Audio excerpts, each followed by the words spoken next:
Good morning everyone. B Ed first year. आज आपका paper है पेडालॉजी ऑफ ज्योग्राफी।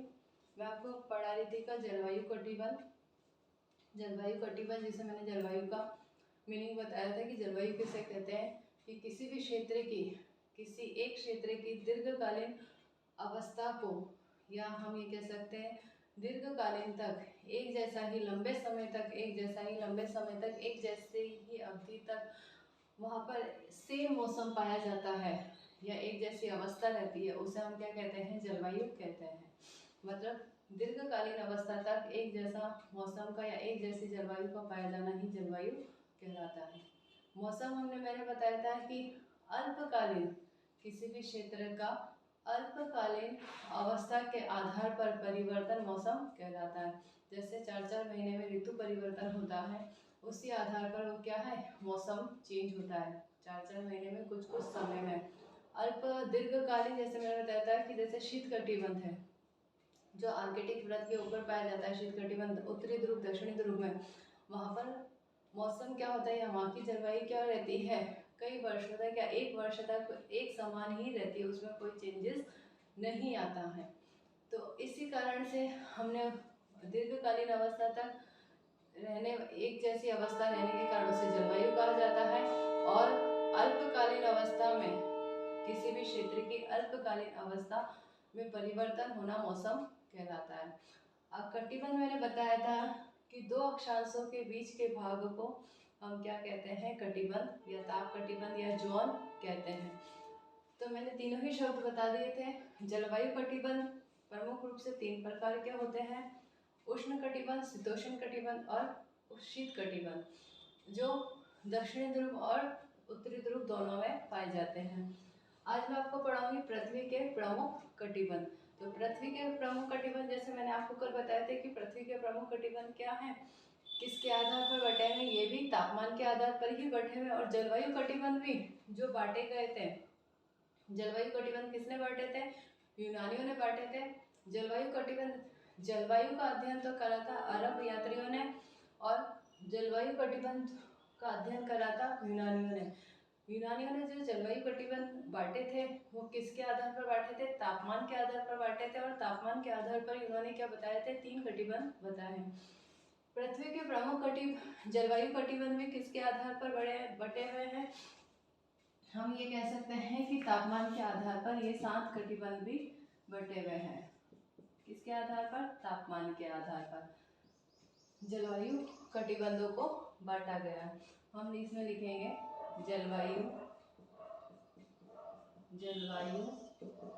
कटिबंध का प्रादेशिक वर्गीकरण। हमको कोपन का जलवायु वर्गीकरण देखने को मिलता है, उसी आधार पर पृथ्वी के कटिबंध भी हमें पढ़ने को मिलेंगे। प्रादेशिक वर्गीकरण हमें देखने को मिलता है। किसके आधार पर बटा है, तापमान के आधार पर बटा है। 7 जलवायु, पृथ्वी के जो प्रमुख जलवायु कटिबंध है वो कितने हैं, 7 प्रमुख कटिबंध है। 7 प्रमुख कटिबंध कौन कौन से हैं, सबसे पहला है विषुवत रेखीय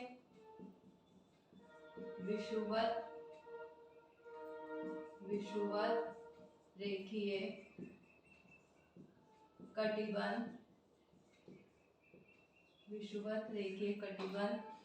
दूसरा है अंतरा उष्ण।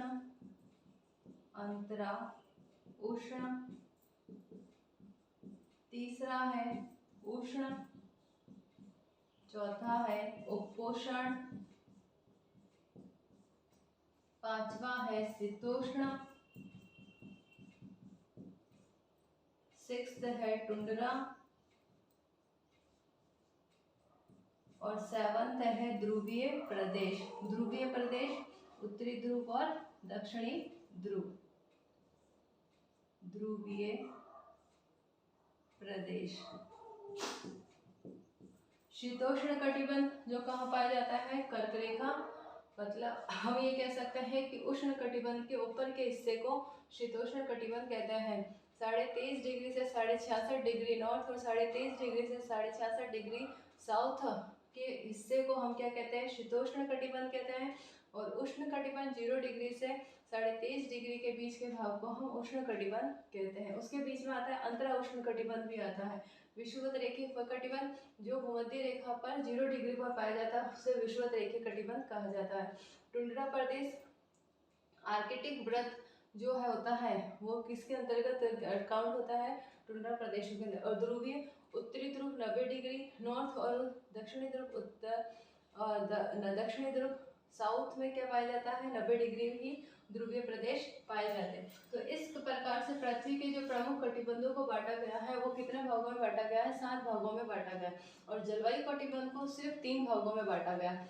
इनका भी बांटना ही हम ये कह सकते हैं, इनका जो वर्गीकरण किया गया है पृथ्वी के प्रमुख कटिबंधों का ये भी तापमान के आधार पर करा गया और जलवायु कटिबंधों का भी वर्गीकरण किसके आधार पर करा गया? तापमान के आधार पर करा गया है।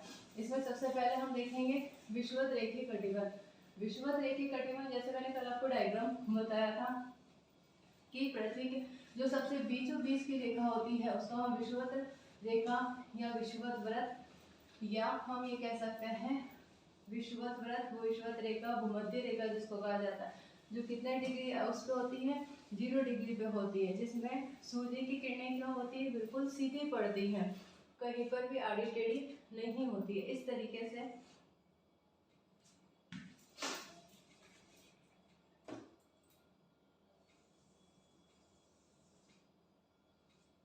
ये जो हिस्सा आएगा 0 डिग्री, जिसको हम क्या कहते हैं? 0 डिग्री अक्षांश,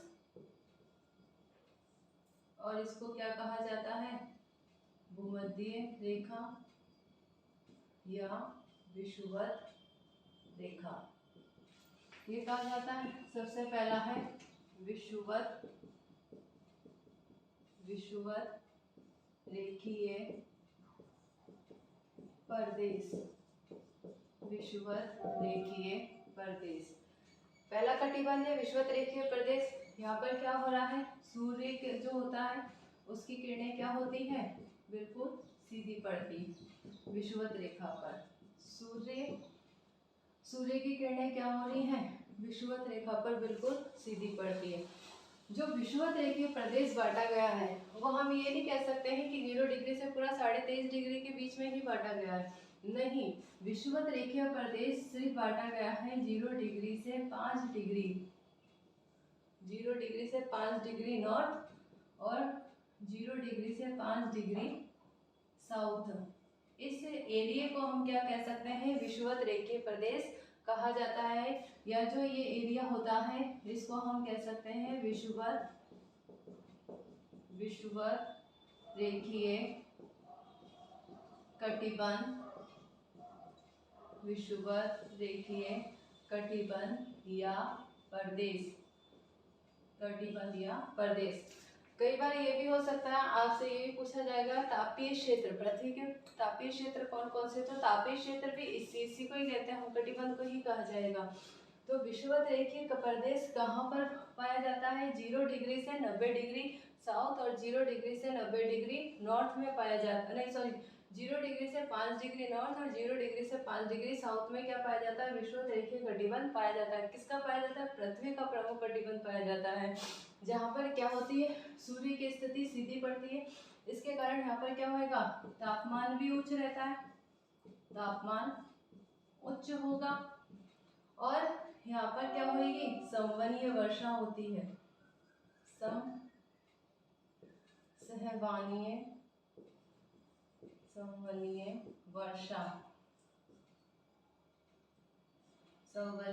वर्षा होती है इस पूरे हिस्से में। ये जो हिस्सा होता है ये पूरा हिस्सा क्या कहलाता है? विषुवत रेखीय कटिबंध कहलाता है। इसमें हम लिखेंगे सूर्य सीधा लंबवत होता है, जिसके कारण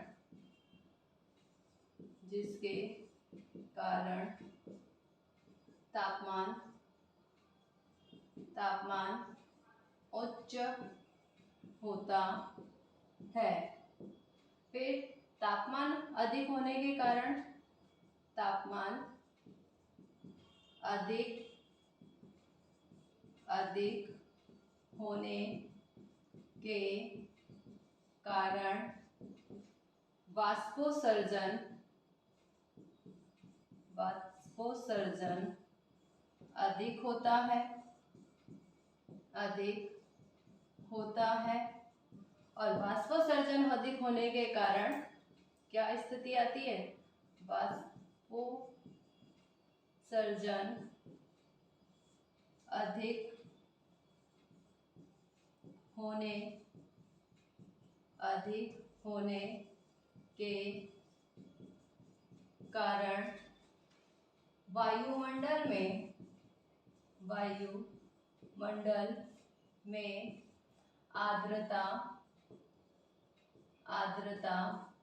अधिक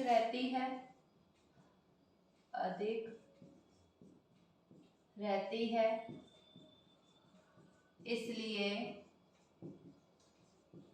इसलिए दैनिक व वार्षिक तापांतर न्यून रहता है। क्या स्थिति आ रही है कि सूर्य की किरणें क्या है? सीधी है, लंबवत है, जिसके कारण क्या हो रहा है? तापमान उच्च होता है। किसके कारण हो रहा है? सूर्य की किरणें सीधे पड़ने के कारण। सूर्य की किरणें जब सीधी पड़ रही है, तापमान उच्च हो रहा है। तापमान अधिक होने का रीजन है क्या होएगा? उससे क्या प्रभाव पड़ेगा, इफेक्ट पड़ेगा? वाष्पोत्सर्जन अधिक होएगा, पानी भाप बन के ज्यादा ऊपर उठेगा, बादल बनेंगे, वापस से वर्षा होएगी। इसलिए वहां पर क्या होती है? सामान्य वर्षा होती है। गर्मी भी अधिक पड़ती है और वर्षा भी अधिक होती है। इससे वाष्पोत्सर्जन अधिक होएगा। उससे क्या स्थिति उत्पन्न होती है कि जो वायुमंडल है उसमें आर्द्रता जो होएगी वो क्या होएगी? अधिक रहती है। और आर्द्रता अधिक रहने के कारण दैनिक और वार्षिक तापांतर न्यून रहता है। कि दैनिक और वार्षिक वर्ष भर एक जैसा ही मौसम रहता है, कोई चेंजेस नहीं आता है। सूर्य मतलब गर्मी भी सबसे अधिक पड़ती है और बारिश भी सबसे अधिक होती है। यहाँ पर शीत कटिबंध या शीत ऋतु का अभाव पाया जाता है। शीत ऋतु नहीं होती है। कैसे होगी शीत ऋतु? जब सूर्य की किरणें ही वर्ष भर एक समान पड़ रही है तो स्थिति क्या होगी? वो ही ग्रीष्म ऋतु ही रहेगी, शीत ऋतु इसमें नहीं आती है। शीत ऋतु का यहाँ पर क्या होता है? अभाव होता है। ग्रीष्म ऋतु भी हम ये नहीं कह सकते कि अधिक होती है, क्योंकि वर्षा क्या हो रही है? अधिक हो रही है। वर्षा अधिक होने के कारण स्थिति क्या आती है? एक समान आती रहती है। यहाँ पर क्या होता है? वायु का क्षैतिज प्रभाव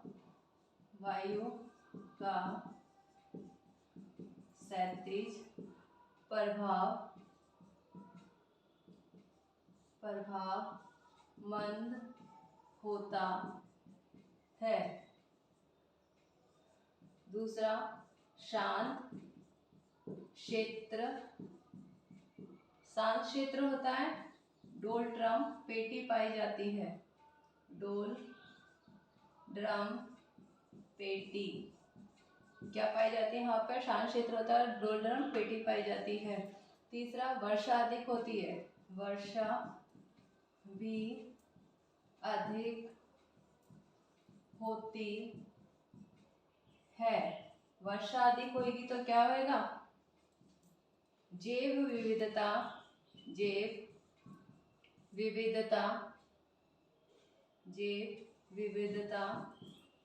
अधिक पाई जाती है। जैव विविधता कैसे पाई जाएगी? घने जंगल होंगे। वर्षा अधिक हो रही है तो इसका रीजन क्या होएगा? और सूर्य की किरणें, मतलब तो तापमान भी अधिक मिल रहा है और वर्षा भी, जल भी मिल रहा है, जिसके कारण क्या होगी? जैव विविधता होगी। खूब सारी वनस्पतियां पाई जाएगी, अलग अलग प्रकार के जीव जंतु पाए जाएंगे, तो जैव विविधता यहाँ पर मिलना संभाविक ही है। और लास्ट है, शीत ऋतु का क्या होता है? अभाव होता है। शीत ऋतु का अभाव पाया जाता है। और 37 विषुवत भूमध्य रेखा या विषुवत रेखीय प्रदेश कहाँ पर पाए, किस उसमें पाए जाते हैं? 0 डिग्री नॉर्थ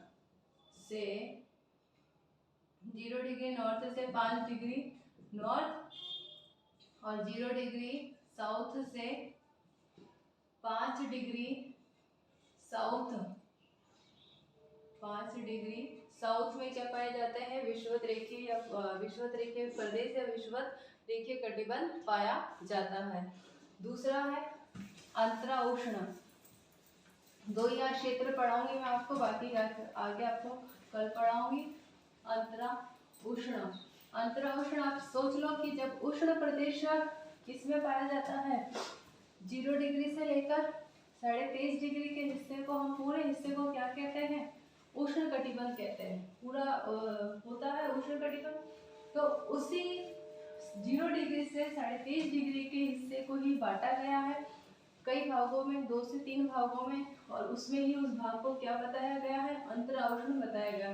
क्योंकि विषुवत रेखीय प्रदेश सिर्फ किसके लिए बताया गया है, 0 डिग्री से 5 डिग्री के भाग को क्या बताया गया, विषुवत रेखीय कटिबंध बताया गया। लेकिन जब हम जलवायु कटिबंध पढ़ते हैं तो वहाँ पर 0 डिग्री से 23.5 डिग्री के हिस्से को हम क्या कहते हैं, उष्ण कटिबंध कहते हैं। दूसरा है अंतरा उष्ण। अंतरा उष्ण, अंतरा उष्ण हम,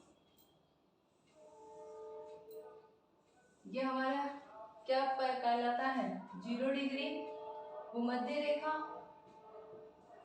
0 डिग्री भूमध्य रेखा। यहाँ पर क्या होगा, ये सूर्य, जब ये सूर्य है तो क्या जाएगा, ये किरण यहाँ पर सीधी जा रही है विषुवत रेखा पर। लेकिन ये जो हिस्सा पाया जा रहा है ये तो 5 डिग्री हो रहा है, 5 डिग्री नॉर्थ और 5 डिग्री साउथ। अब 5 डिग्री से ऊपर जब हम जाएंगे तो 12 डिग्री तक, 5 डिग्री से 12 डिग्री नॉर्थ और 12 डिग्री साउथ की तरफ हम जब पहुंचते हैं तो वो हिस्सा हमें क्या कहलाया जाएगा, अंतरा उष्ण कहलाया जाएगा। देखो इसी हिस्से को 0 डिग्री से 23.5 डिग्री के हिस्से को ही कितने भागों में बांट दिया गया है, 2 भागों में बांट दिया गया है। किस तरीके से, 2 नहीं, एक तीसरा आएगा उष्ण कटिबंध, इसके बाद वाला जो अपन वो पढ़ेंगे, कल पढ़ेंगे, उसको उष्ण कटिबंध कहते हैं। तो जो 0 डिग्री से 23.5 डिग्री का जो भाग था उसको 3 भागों में बांट दिया गया है। 3 भाग कौन कौन से बताए गए, विषुवत रेखीय कटिबंध, अंतरा उष्ण कटिबंध और उष्ण कटिबंध। तो ये जो हिस्सा कहलाएगा 0 डिग्री से 90 डिग्री वाला जो हिस्सा, 5 डिग्री से 12 डिग्री वाला जो हिस्सा कहलाएगा वो कौन सा हिस्सा कहलाता है, अंतरा उष्ण कटिबंध कहलाता है। और दोनों तरफ आएगा ये हिस्सा भी, जिस तरीके से उष्ण कटिबंध, शीतोष्ण कटिबंध नॉर्थ और साउथ चलते हैं, इसी तरीके से पृथ्वी के कटिबंध भी क्या चलेंगे, दोनों तरफ चलते हैं।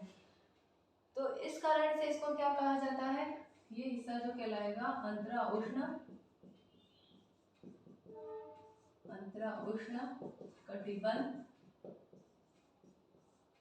कटिबंध कहा जाएगा। और इस हिस्से को भी क्या कहा जाएगा, अंतरा उष्ण कटिबंध कहा जाएगा, अंतरा उष्ण।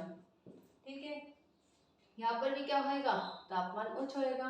तो जब तापमान उच्च होएगा, यहाँ पर हम लिखेंगे 0 डिग्री से 12 डिग्री के मध्य उत्तर, उत्तर व दक्षिण अक्षांशों, अक्षांशों के क्षेत्र को, क्षेत्र को अंतरा उष्ण, अंतरा उष्ण कहा जाता है। तापमान,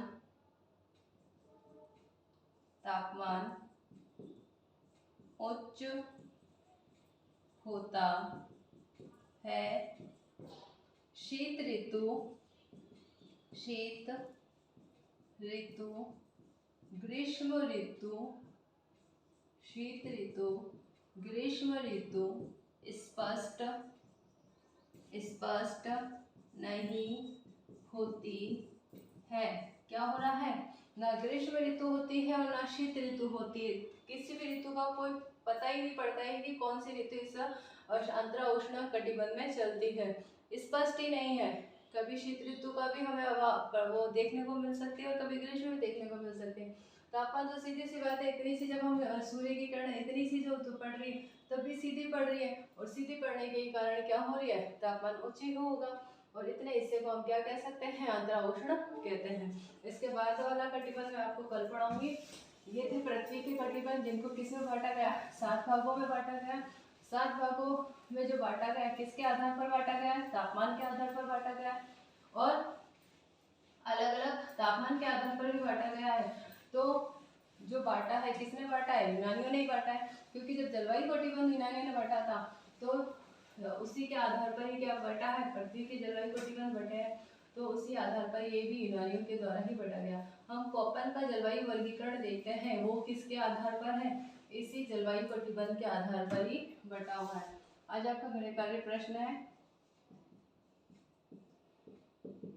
पृथ्वी के प्रमुख जलवायु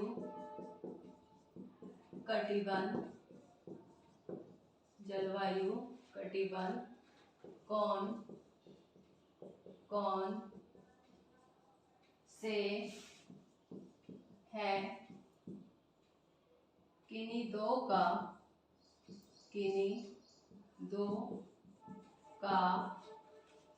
चित्र सहित